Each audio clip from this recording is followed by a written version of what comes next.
Wala. Walang 211 million. Wala eh. Kasi naman eh.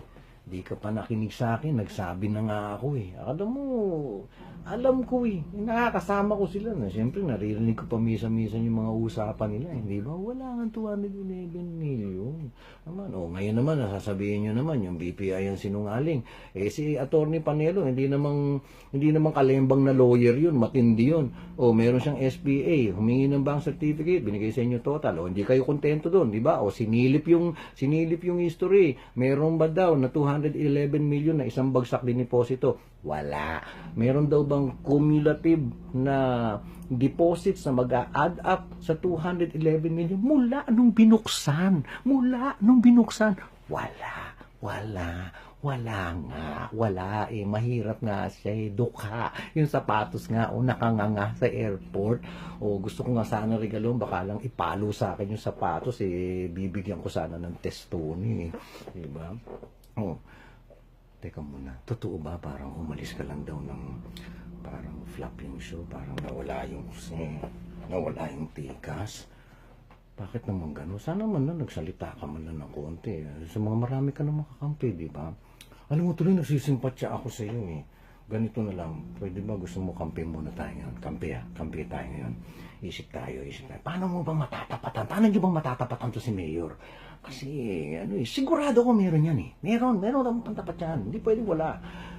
Ano bang meron ka na wala si Mayor? Ano bang meron si Mayor na wala kayo? Teka, sa speech. Teka.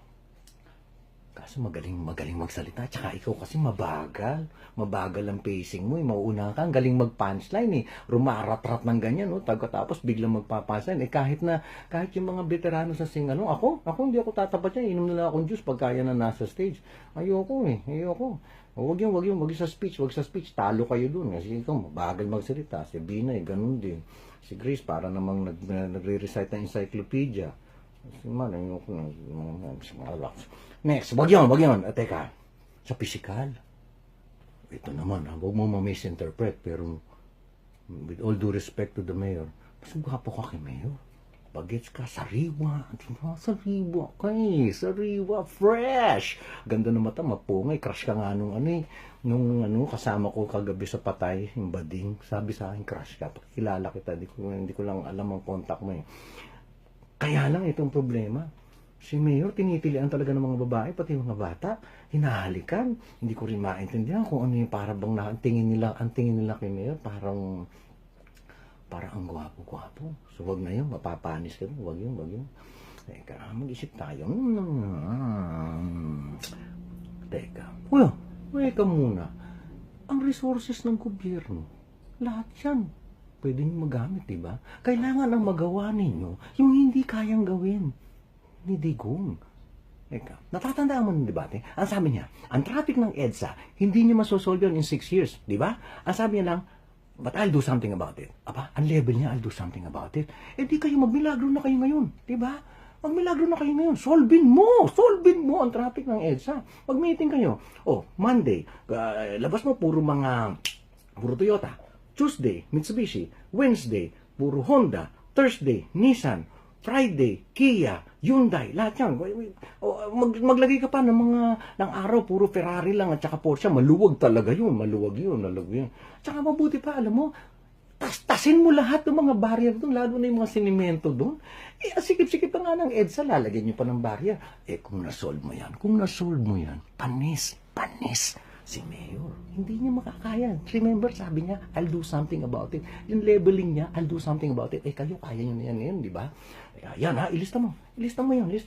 EDSA, luwag ang traffic. Next! Tanimbala. Naku, nasaktan ng taong bayan sa? Hindi kasi inasikaso, tanimbala. Di ba? Ano sabi niya, Mayor? Pakakain ko sa inyo ang bala. Irita mo kagad. Ano ka dapat? Boy, bilis sa sagot. Sabi mo, that's very inhuman. A human rights violation. Pakakain mo yung bala. Gawin mo ganito para mas maganda ang birada mo. Pag may nahuli ka, magaling ka siya. Yung intelligence mo, matindi, sundalo ka pa. Pag may nahuli ka sa tanimbala, gawin mo, lagyan mo ng bala with rice. Di ba? With rice and egg. And dagdagan mo ng soup, magpakulo ka ng buto-buto. Ha? Ganun.